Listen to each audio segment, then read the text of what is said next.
Rainwater dripped steadily through the steel lattice above Elias Mercer's head, striking the concrete beside his boot with the patience of a leaking clock. Tick, tick, tick. The sound almost disappeared beneath the low vibration rolling through the bridge. Elias paused mid-weld. The electric arc hissed out. Darkness swallowed the narrow maintenance chamber except for the weak amber glow hanging from his magnetic work lamp. Somewhere overhead, tires rolled across wet pavement. The entire structure answered with a deep metallic hum that traveled through the beams and into his palms. Most men stopped hearing sounds like that after enough years. Elias never had. He removed his welding mask slowly and listened again. The vibration returned, not loud, not dramatic, a faint, uneven tremor buried beneath the normal resonance of traffic and river wind. His eyes narrowed. Behind him, boots scraped across steel grating. "You kill the power?" a voice called. Nico stepped into the chamber carrying a crate of electrodes against his chest. 23, maybe 24. Thin jacket, rain-speckled hard hat. The kid still moved too quickly on steel walkways, like concrete habits hadn't left his body yet. Elias didn't answer immediately. "You hear that?" he asked. Nico stood still. Water rattled through drainage pipes nearby. Wind whined faintly through the expansion joints. "Hear what?" Elias rested one gloved hand against the support beam beside him. Cold steel, slight vibration. There, again, like a pulse-skipping rhythm. His stomach tightened before his mind fully caught up. "Probably traffic," Nico said after a second. "Probably." But Elias didn't restart the weld. Above them, another truck crossed the bridge. The support chamber groaned softly under the load. Rust flakes drifted loose from overhead brackets and spiraled into the shallow river water beneath the catwalk. Nico shifted awkwardly. "You gonna tell Vance we finished the drainage mounts?" "In a minute." The kid lingered another moment before nodding and heading back down the catwalk. His footsteps faded into the hollow maze beneath the eastern span. Elias stayed where he was, listening. The rain intensified outside.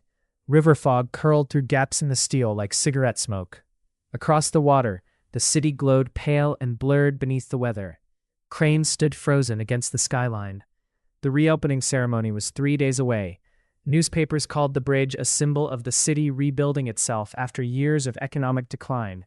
Politicians loved saying that word lately. Rebuilding. Elias looked down at the seam in front of him. Fresh paint covered most of the support welds. Gray industrial coating, smooth from a distance, but not smooth enough. He crouched slowly, bringing the work lamp closer. There, a thin fracture branching near the toe of the weld. Easy to miss, unless you knew what stressed steel looked like under cold conditions. Elias stared at it for a long moment, then another. A truck thundered overhead. The fracture shifted almost invisibly. His chest went cold. Behind his eyes, memory flashed hard and sudden. Snow, bent guardrails, the scream of twisting steel. He blinked it away immediately. Not now. He stood too quickly and hit his shoulder against a cross brace. Pain shot down his arm. He cursed under his breath and climbed out from beneath the support section. By the time he reached the main maintenance platform, rain hammered sideways across the river. Workers crowded beneath temporary tarps, drinking burnt coffee from paper cups. Generators rattled nearby. Floodlights painted everything in pale yellow haze. A few younger contractors laughed about something near the welding truck. One of them glanced toward Elias. "Mercer still babysitting bolts down there?" Another chuckled. "Guy treats every weld like it's surgery." Not because it didn't bother him anymore. Because reacting took energy he didn't have. He walked past without looking up and headed toward the engineering trailer near the base tower. Inside, warmth hit him first. Then, fluorescent light. Blueprints covered the walls. Half-empty coffee cups cluttered folding tables. Monitors displayed live stress readings from sensors mounted across the bridge. Mara Vance stood near the center workstation, reviewing load distribution models. Mid-30s, sharp posture, hair tied back carelessly after what looked like a long shift. She had the kind of calm engineers developed after years of solving problems under pressure. She looked up as Elias entered. "You finished the lower mounts?" "Almost." She noticed his expression immediately. "Something wrong?" Elias hesitated. That hesitation irritated him instantly. 20 years ago, he'd hesitated too. "Eastern support seams showing movement," he said, near the lower truss connection. Mara frowned slightly. Movement how? Stress fracture. Surface level? Don't know yet. She walked over to the monitor station and pulled up inspection scans. Those joints were reinforced in February. I know. You think it's failing? Elias rubbed rainwater from his beard with the back of his glove. I think it shouldn't be moving. Silence settled briefly between them. Outside, thunder rolled somewhere upriver. Mara studied him carefully, like she was deciding whether his concern came from experience or memory. We passed ultrasonic testing last month, she said gently.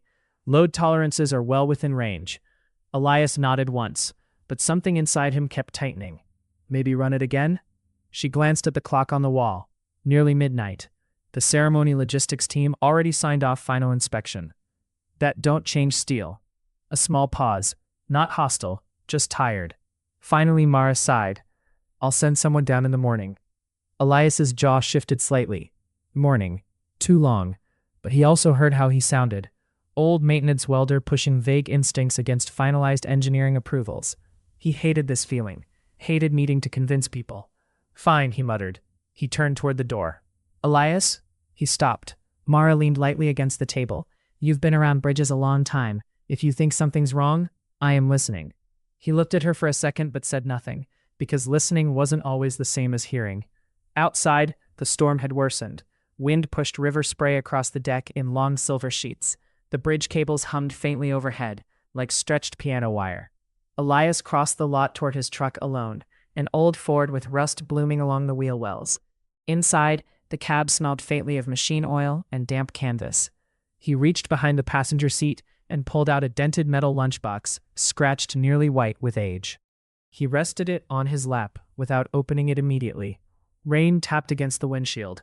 Far above, traffic rolled steadily across the bridge. Finally, Elias unclasped the lid. Inside were old notebooks wrapped carefully in cloth, engineering sketches, weld maps, handwritten load calculations stained by water and grease from another lifetime. He flipped through brittle pages until he found one particular diagram. Bridge expansion joints under winter stress cycles, fracture propagation patterns. The handwriting belonged to a younger version of himself, a man who still believed warnings automatically mattered. Elias stared at the page while the vibration from the bridge faintly reached even here, through the storm-soaked ground. Then, a low metallic groan rolled across the river. Different this time. He looked up sharply toward the eastern span, disappearing into fog. The sound faded, but the feeling stayed. By sunrise, the rain had turned into sleet. Thin ice clung to the bridge cables like veins of cloudy glass, and the river below moved dark and heavy beneath the eastern span. Maintenance lights still burned against the gray morning, casting weak halos through the freezing mist. Elias stood beneath the bridge with an ultrasonic thickness gauge. Nice. Nico leaned closer. A thin crack zigzagged beneath the paint.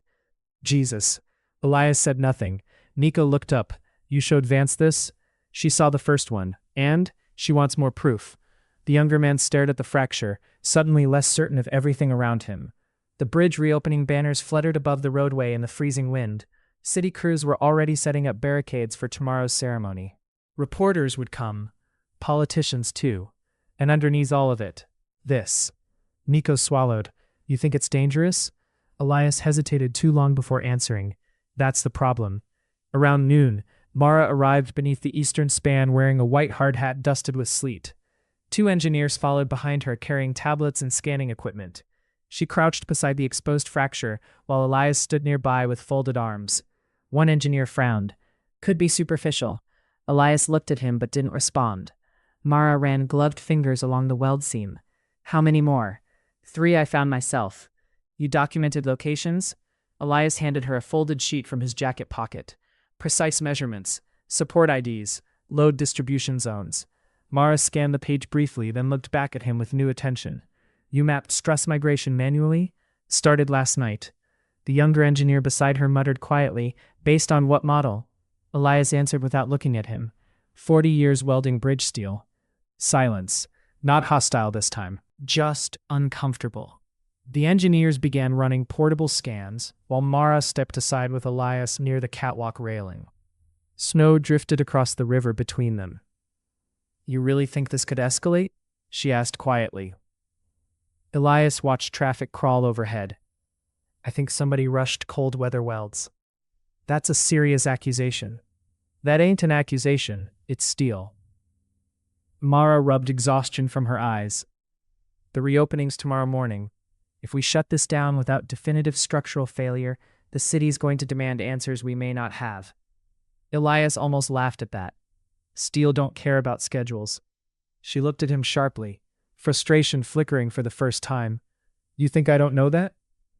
A pause settled between them, then her expression softened slightly. I'm trying to avoid panic based on incomplete data.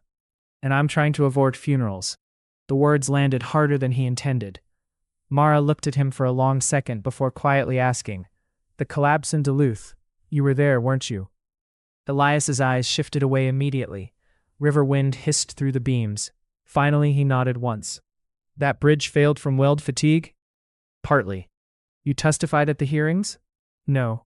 Why not? Elias stared out across the water.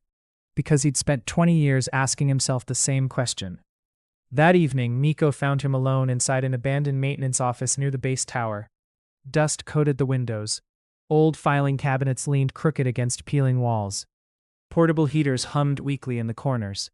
Elias sat at a folding table, surrounded by yellowed inspection records. You broke into archives? Miko asked.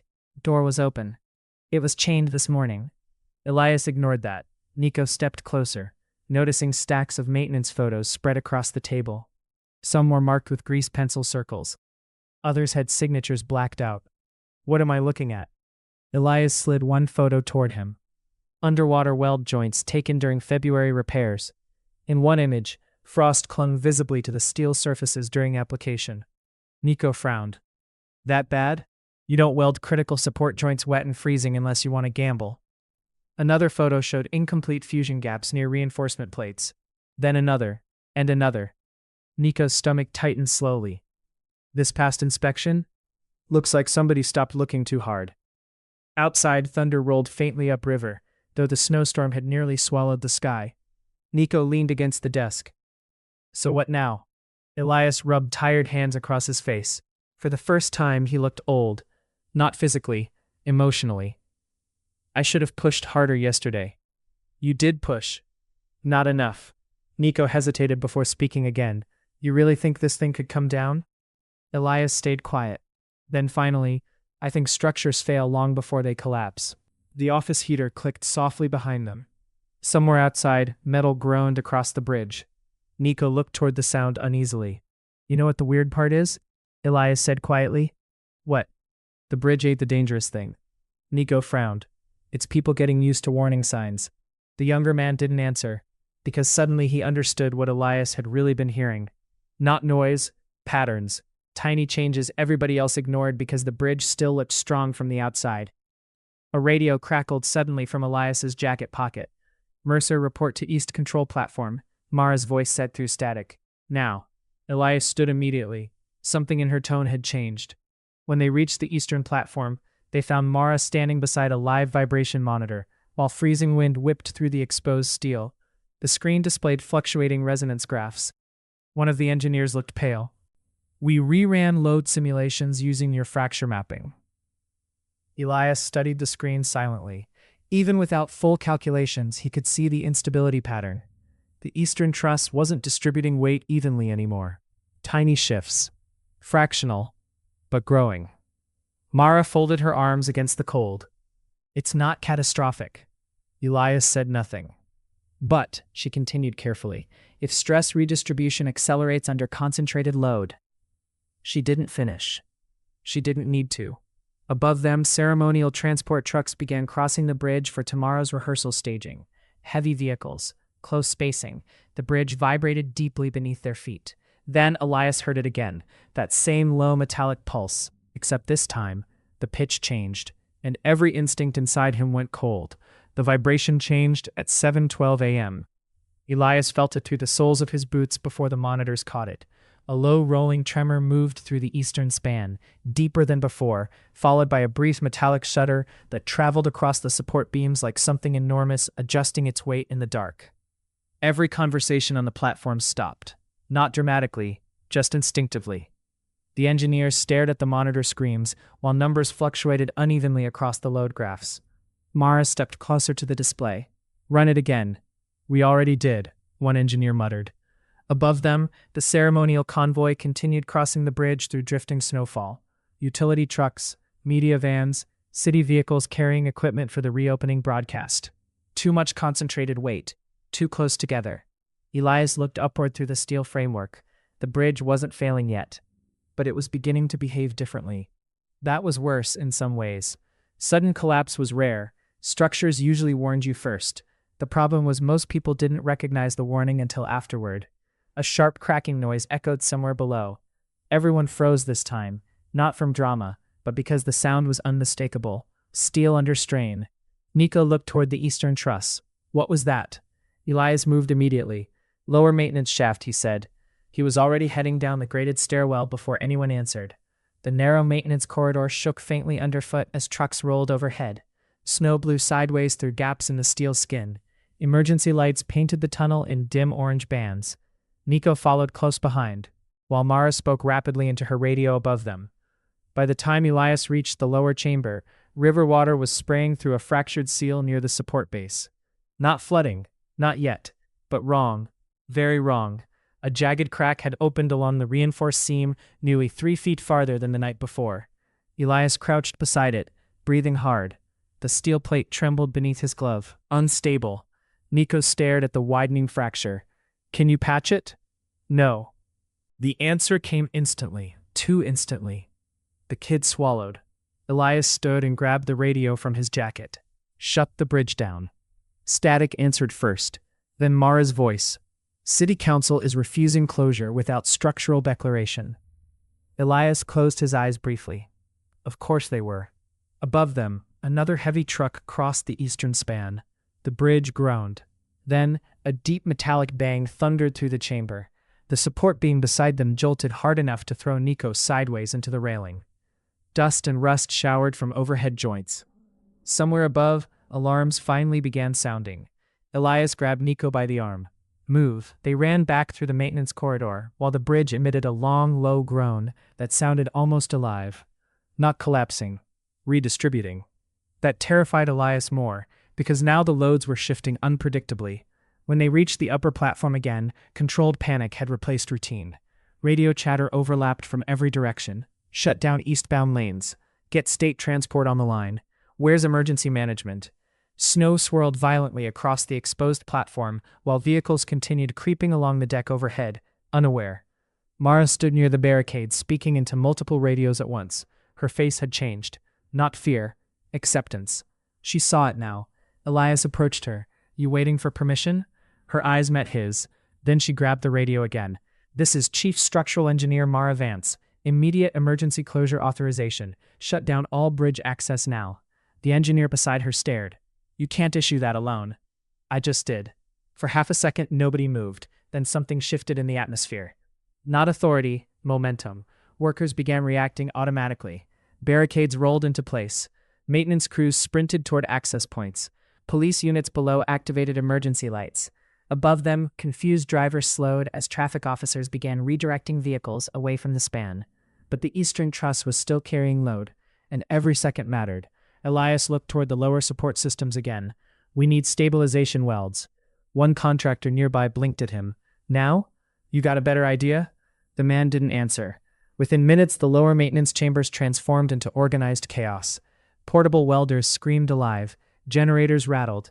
Emergency floodlights illuminated the steel skeleton beneath the bridge, while snow and river spray blasted through the open framework. Elias worked beside 3 other welders, reinforcing temporary load plates along the eastern seam. His gloves shook slightly. Not from cold. Memory. The smell of burning steel dragged him backward 20 years in an instant. Concrete dust, collapsed cables, screaming, bodies trapped beneath twisted support beams. He stopped welding abruptly. The chamber around him blurred for half a second. Nico noticed immediately. You all right? Elias didn't answer, because he wasn't. The bridge groaned again overhead, the exact same sound, same vibration, same pitch. His breathing shortened. Not here, not again. Then Nico's voice cut through the noise. Elias.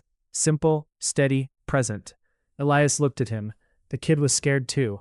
Elias could see it clearly now, beneath the hard hat and frozen jacket and welding sparks. But he stayed. That mattered more than courage. Elias pulled his visor back down. Hold the plate steady. They resumed welding. Hours seemed to compress strangely after that. Emergency crews evacuated the remaining vehicles.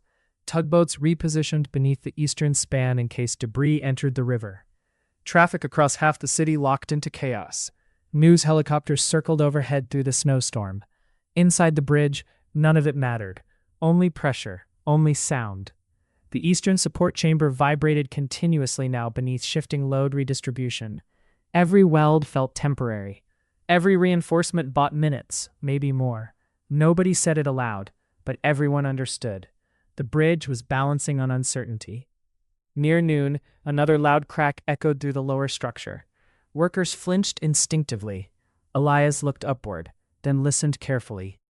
A few seconds passed. The vibrations settled slightly, different. Mara climbed down into the chamber moments later, breathing hard from the stairs. "Traffic's clear," she said. Elias nodded once. "What's the load reading?" "Dropping slowly." Nobody celebrated. Not yet. Steel continued groaning overhead, while wind screamed through the support lattice. Mara removed her gloves with trembling fingers and crouched beside the reinforced seam. "I should have shut it down yesterday." Elias kept adjusting the weld torch pressure. "Yeah. No cruelty in it, just truth." She watched him work another moment. "You knew before the scans." "I heard it." She looked at the vibrating support beam beneath them. "I don't know how." Elias stared at the glowing weld seam. "You spend enough years around steel. Eventually you stop thinking of it as metal." The chamber fell quiet, except for the hiss of welding arcs and distant river wind. Hours later, as daylight faded into snowy gray evening, the bridge finally stabilized enough for engineers to begin long-term reinforcement planning. Exhausted crews emerged slowly from beneath the structure. Nobody looked triumphant, only drained. Elias stood alone near the riverbank afterward, removing his gloves carefully, one finger at a time. Snow melted against the dark water below. Behind him, emergency floodlights still illuminated the bridge skeleton against the night sky. Nico approached carrying 2 coffees again, the same way he had yesterday, only now his hands shook from exhaustion. He offered one silently. Elias took it. For a while, neither man spoke. Then Nico asked quietly, "You think it would have come down?" Elias stared at the bridge, at the endless miles of steel and bolts and welded seams holding against gravity because human beings asked it to. Finally he answered, "I think people finally listened, before it had to." The younger man nodded slowly. Above them, crews continued moving across the wounded structure beneath the falling snow, not rebuilding yet, just keeping it standing, until morning. By the 3rd day, the bridge belonged to investigators. State inspectors moved through the maintenance corridors with clipboards and camera rigs, while engineers in reflective jackets argued quietly over fracture reports. News vans crowded the riverfront parking lots. Drones hovered constantly near the suspension towers, until police boats pushed them back. The city wanted explanations, preferably simple ones. Elias Mercer had learned a long time ago that failures were rarely simple. He stood beneath the western access ramp, tightening bolts on a temporary reinforcement plate, while freezing wind blew through the open steel framework. The bridge remained closed to public traffic now, silent except for generators and maintenance crews. Silence changed bridges. Without the constant weight of vehicles, the structure seemed strangely exposed. Every creak carried farther. Every cable hum felt sharper against the winter air. Nico climbed down the access ladder carrying a thermos beneath one arm. "You sleep at all?" Elias kept working. "Little." "That means no." The younger man poured coffee into a paper cup and handed it over anyway. Above them, a crane slowly rotated across the eastern span, carrying sensor equipment toward the damaged truss section. Its warning lights blinked faintly through river fog. Elias took the coffee carefully. His hands were stiff this morning. Too many hours welding in cold weather. Too many years doing it. Nico leaned against the railing beside him. "You hear they got federal inspectors coming?" They're saying River Point skipped thermal stabilization procedures during the February repairs." Elias stared at the river below. "Wouldn't surprise me." "What happens now?" Elias gave a tired shrug. "People blame each other till lawyers get rich." Nico laughed quietly at that, but it faded fast, because both of them knew the ugly truth. Nobody had intentionally tried to endanger anyone. Corners got cut slowly, one rushed shift, one delayed inspection, one exhausted supervisor signing paperwork at 2 in the morning. Failures usually started small enough to sound reasonable. A radio crackled nearby. "Mercer, Vance is looking for you at East Platform." Elias sighed softly and set the wrench down. When he reached the eastern span, Mara stood beside a temporary operations table, surrounded by structural diagrams and sensor reports fluttering in the wind. She looked worse than yesterday, not physically injured, just worn thin. Her eyes moved constantly now, tracking sounds unconsciously whenever the bridge shifted.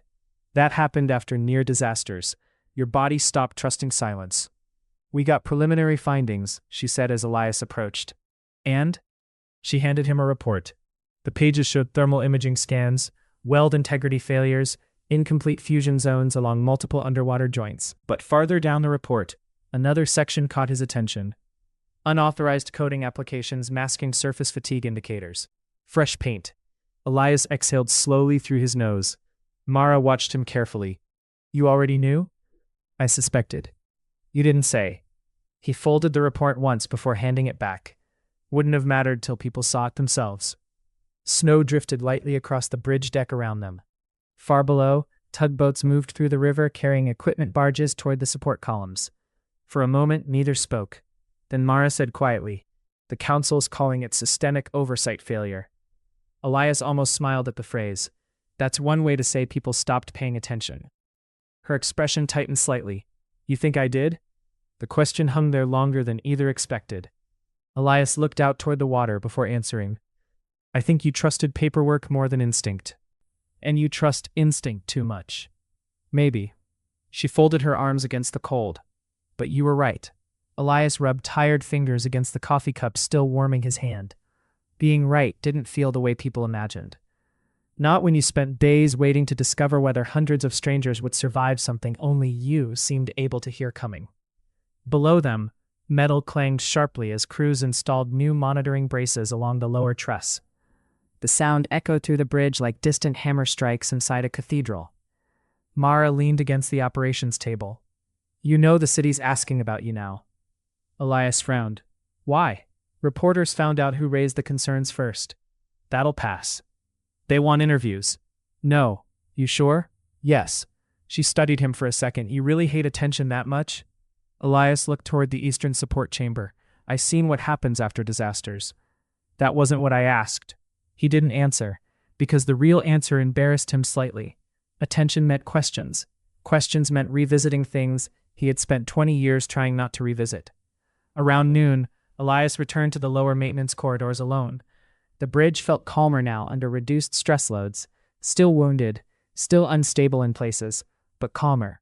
Temporary reinforcement welds lined the damaged seams like rough scars.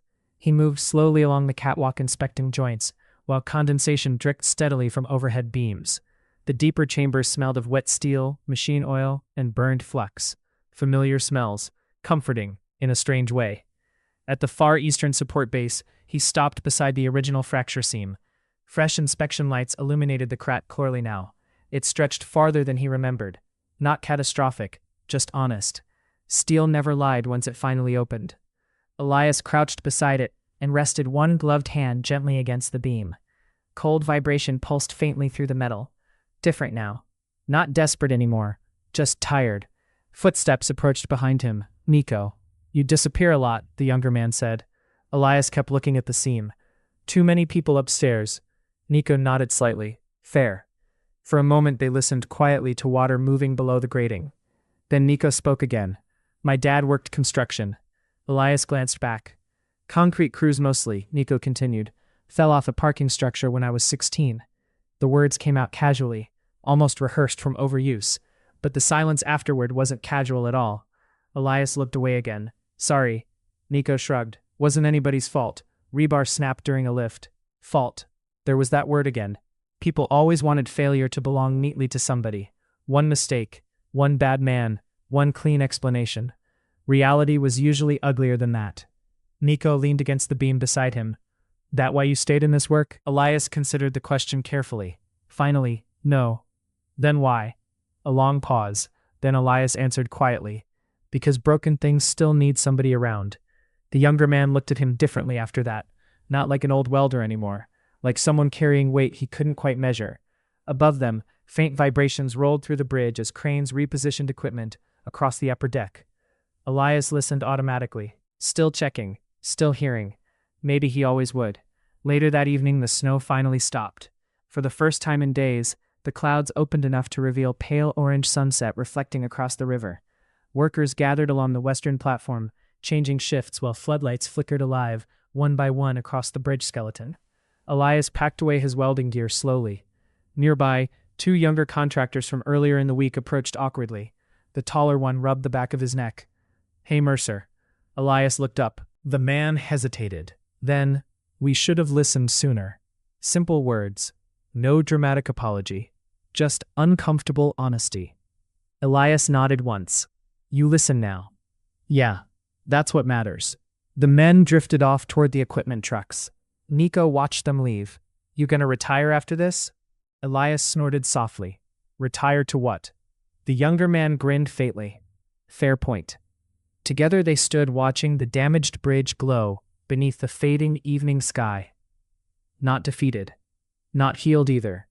Just standing. Which, Elias thought, was sometimes the most honest kind of survival there was.